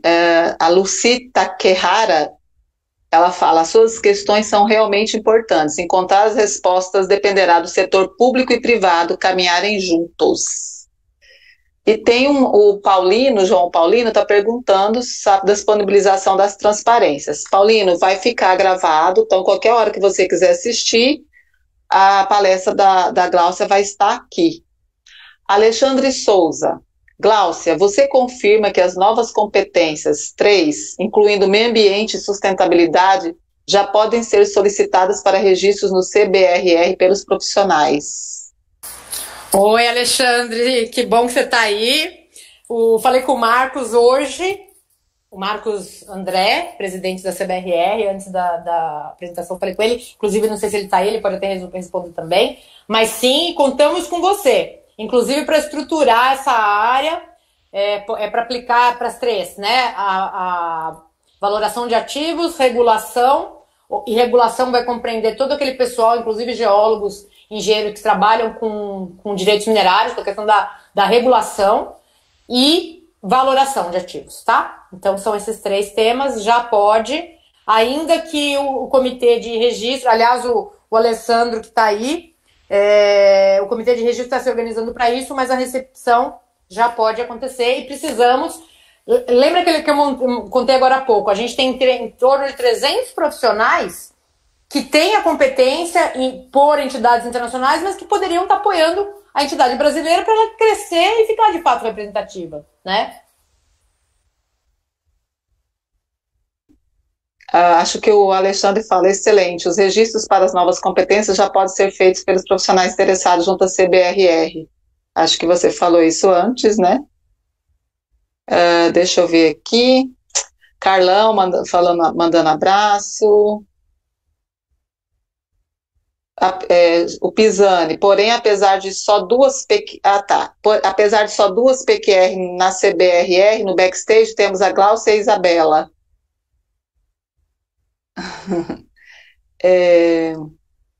O Chico Pinho, aqui do Mato Grosso, houve um avanço na discussão sobre o tema, depois esfriou. Tem previsão de avançarmos pós-pandemia? Olha, Chico, eu acho que, na verdade, eu tô adorando não, gente, né? Desculpa falar que eu tô adorando a pandemia, mas eu tô gostando muito do movimento da pandemia, porque tá mais, a gente falou sobre isso antes, né, Sheila? Tá muito eficiente, as entregas estão muito mais, tudo tá acontecendo. Não sei se vocês participaram, teve várias lives da Agência Nacional de Mineração, e eles estão publicando em sequência resoluções. Eu tenho uma expectativa grande, eu ouvi dizer que desde fevereiro, março, ela já estava praticamente montada, aguardando só algumas interações lá com outras questões legais, mas ela está pronta. Então, inclusive, a gente queria até, não sei se alguém da agência está aí no chat que puder responder quando deve ser.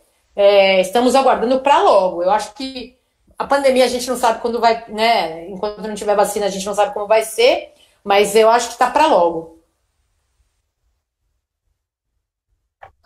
Ronaldo Malheiros, ele pergunta, Gláucia, como está a situação desta atual discussão dentro da formação dos egressos dos cursos de Geologia e Engenharia de Minas? Abraço pro Ronaldo, abraço pro Carlão.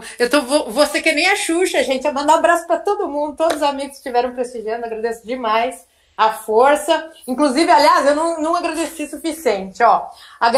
Eu ia falar isso antes, esqueci. Agradeço a todos os profissionais com os quais eu avanço no aprendizado desse assunto, que são muitos, todos vocês aí. Ronaldo, estou fazendo minha parte de formiguinha, né? Mas eu tenho, por exemplo, apresentado palestras, já apresentei na USP, na Geologia e na Engenharia de Minas, para estudantes, na UFMG, fui no Congresso Brasileiro de Geologia ano passado, Ouro Preto deu uma palestra para a pós semana passada. Então, assim, a gente tem que comunicar. Essa live vai ser sensacional, porque vai ficar gravado. A gente passa para os professores das disciplinas relacionadas, para passar para os alunos, acho que vai ser muito legal isso. Mas lembrando, apesar da gente falar para os estudantes, eles têm que ter 10 anos de formados para se tornar competentes. Então, Competentes não, para ter a competência, né? Então, é uma questão de comunicação, conto com você pelo Sindicato dos Geólogos e o trabalho que você faz na Febragel também, o trabalho que você faz nas câmaras do Confiacrea. Então, a gente tem que disseminar a informação.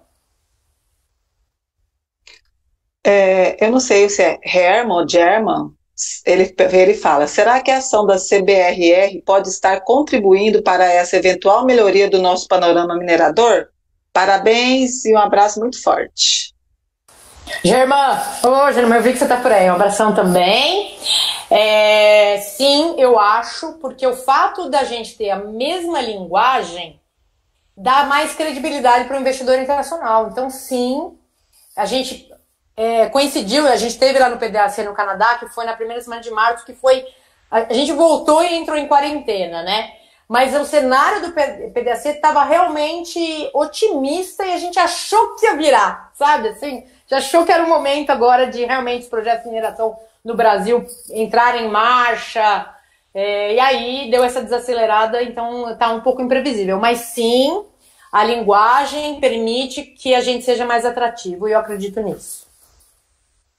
Olha, até bombando as perguntas e as interações. Aqui o Alessandro Silva fala, por atribuição técnica e experiência, às vezes pode ocorrer esse crossover de um geólogo atuar também em reservas e um engenheiro trabalhar também em recursos. Isso ocorre às vezes nas empresas. Aí, Carla Galan, ela pergunta assim, o relatório de pesquisa entregue à ANM, seguindo os parâmetros estabelecidos na CBRR, pode servir como declaração pública? Ótimas perguntas, Alessandro. Agradeço demais a participação. Ele é o presidente do Comitê de Registro da CBRR e ele é o nosso profissional mais qualificado, que eu brinco, porque ele é qualificado, está em qualificação no Canadá, é qualificado no Chile, nos Estados Unidos e acho que na Austrália também, né? Então ele tem muita experiência para, inclusive, compartilhar com todos vocês. Ele sempre está à disposição para apresentações, é um nome que eu recomendo muito para debates, inclusive. Aliás, o Fábio até já convidou ele para um debate da Febragel, deve acontecer em breve. Pergunta da Carla é o seguinte, isso é uma pergunta que eu mesma faço para a agência. Entendo que sim, que os relatórios, assim, se fosse na prática internacional, para o CIDR, que é atrelado às bolsas, né, da Ontario Securities Commission, por exemplo, certeza absoluta que o Technical Report tem que estar lá como estão todos os públicos. Mas, no Brasil, a gente tem a questão do sigilo. Então, tem regras de sigilo para as informações técnicas que são apresentadas, tanto em PAE quanto em relatório final de pesquisa. Se a empresa decidir que ela... Exemplo, as empresas listadas em bolsas que atuam no Brasil, qualquer uma que vocês olharem, não vou fazer propaganda de nenhuma, mas você entra lá no site da empresa, estão lá todos os technical reports, todos, tá? Então aquilo é público, de fato público. Evidentemente, talvez algum segredo estratégico da empresa, ela permaneça no sigilo, mas eu acho que sim, tem que servir como declaração pública. Ok, o Elzio aqui de Mato Grosso, ele pergunta, as definições de reservas do início dos anos 2000 e que foram aprovadas pelo então DNPM podem ser questionadas junto à ANM, considerando as novas definições e procedimentos? Obrigada pela pergunta, porque essa é uma pergunta muito minha. Vocês perceberam que eu tenho um posicionamento sobre isso tudo e a gente não sabe ainda como vai ser. Então, o que acontece? Concordo com você. O que foi entregue nos anos 2000 foi entregue segundo uma metodologia, que não é essa. Então, muitas das reservas que entraram, das minas que entraram em operação, por exemplo, provaram sua economicidade, estão ativas até hoje e ampliaram seus recursos e reservas, mas talvez muitos dos projetos que ainda não entraram em operação terão que ser revistos. Foi até a pergunta que eu pus no último slide. Como que vai ser essa regra essa fase de transição? Né? Porque se em tese tudo que estava apresentado, que antes chamava de reserva, que era o que o relatório final de pesquisa apresentava, se tudo aquilo ganhar um upgrade automático, vai ter muita coisa sem qualidade de informação que vai ganhar status, que é o que eu falei. Muitas das entregas, elas sequer seriam resultado de exploração. Então, eu não sei como vai ser gerenciado esse período de transição, quando que vão vigorar as novas técnicas, e aquilo que eu coloquei também. Falta conhecimento tanto dos profissionais que vão fazer as entregas, quanto dos profissionais que vão receber as entregas e avaliar os resultados, né? Então, é um pouco isso. Um abraço para o professor Serafim, ele foi superintendente aqui da Agência Nacional de Mineração, antes, quando era DNPM, né, depois virou gerência. Olha, o Pisani, ele fez assim, ó, refazendo a minha pergunta que ficou nos pontinhos. No caso do regramento da ANM, quando se fecha o relatório final de pesquisa, os resultados de exploração apresentados precisam de ter suas reservas definidas, de responsabilidade do geólogo. Porém, continuou os 3 pontinhos. Eu não entendi. Não estou entendendo, não.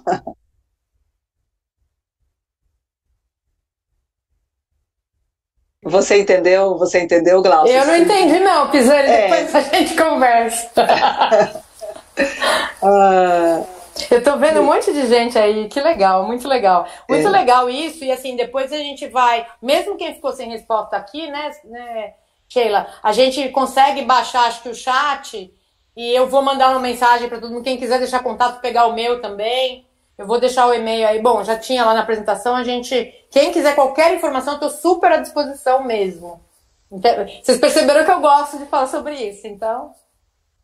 Quando você faz o que você gosta, é tranquilo, né? É um passeio. Olha só, Everaldo Gonçalves. A jazida antropogênica de estéreo e rejeito deve ser tratada igual às de minério in situ na pesquisa mineral. Você está de acordo? Abraços, Everaldo Gonçalves. Super de acordo, inclusive nos códigos tem um item que fala de pilhas... acho que pilhas de rejeito e barragens, tem um item à parte, inclusive num dos regramentos últimos aí, eu acho que foi até no próprio regulamento, no regulamento ou algum de barragem, que a gente tem que fazer um relatório de avaliação de reserva de retomada de barragem para poder converter isso em produto, né? Enquanto ele é estéril, ele não está cubado, mas ele tem que ser incorporado aos novos relatórios para poder ser extraído. Sou super de acordo e já tem todas essas condutas internacionais, tem um item à parte para isso. Super de acordo. A última pergunta, que é do Yuri Tandel. Tem alguma perspectiva da B3 voltar a conversar sobre a participação de empresas de mineração? O bom de falar por mim é que eu posso falar. Não. Que a gente saiba, não tem. Inclusive, parece que as profissionais que estavam se especializando no assunto de lá não estão mais lá. E pelas conversas que a gente tem, talvez não seja o mecanismo da Bovespa o melhor deles. Talvez entrem outras bolsas brasileiras, ou outros mecanismos do BNDES. Se entende que a publicação dessa resolução vai efervescer o assunto e vão acontecer outras organizações. Mas eu, particularmente, não acho que vai ser B3. Glaucia, eu vou abrir agora para as suas considerações finais. Em seguida, eu vou me despedir do nosso público. Bom, minhas considerações são muitas considerações para todo mundo por estar aqui tirando para o pessoal de São Paulo que teve o feriado do Natal junto com o Corpus Christi semana retrasada, né? Tirando esse pessoal, o resto está em pleno feriado, então se dedicou a um tema para mim, tão caro, mas que às vezes a gente sabe que a gente quer descansar nesse dia e tá todo mundo aí, ainda um monte de gente ouvindo. Agradeço demais, agradeço o convite da Febragel, estamos super à disposição de desenvolver esse tema, me interessa, topo a gente conversar mais, né, desenvolver mais os pontos que podem ter ficado ainda sem muita discussão. Vou dar uma olhada no chat, vou mandar mensaginha para todo mundo, quem quiser deixar contato tem também, glaucia@geoansata.com.br.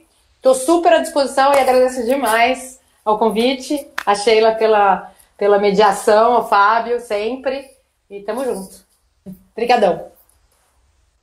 Nós que agradecemos, todos nós agradecemos a disponibilidade de você transmitir o seu conhecimento para a gente. É um tema importantíssimo, que quase nunca é abordado assim para um público grande. Tenho certeza que as pessoas que irão assistir esse vídeo depois vão tirar todas as suas dúvidas, né? E vamos agradecer ao nosso presidente, ao Fábio Reis, que está sempre disponível para ouvir os profissionais, né? Tem uma galera ajudando ele, mas se ele coloca a Febragel para frente, parabéns, Fábio, a gente fica muito feliz com a sua liderança. Obrigado por você ter me convidado para participar da live com a Gláucia, e nós, né, Gláucia, ficamos extremamente honradas de estar representando todas as mulheres da geologia aqui nessa live. Não importa a área de atuação, o importante é que nós estamos aqui e sintam-se representadas por nós. Então, eu gostaria de pedir para que vocês se inscrevam no canal da Febragel e vão lá e dar um joinha na palestra da Gláucia.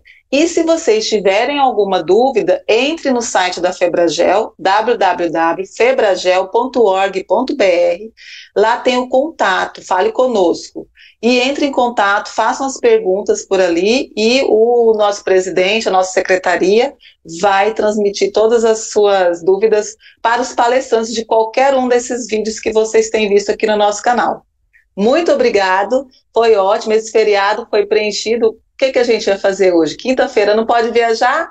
Vamos assistir a live da Gláucia para falar sobre legislação e recursos minerais. Não é mesmo, Gláucia? Um abraço, gente. Fica todo mundo bem. Fique em casa, use máscara, lave a mão. E é isso. Tchau. Um abraço.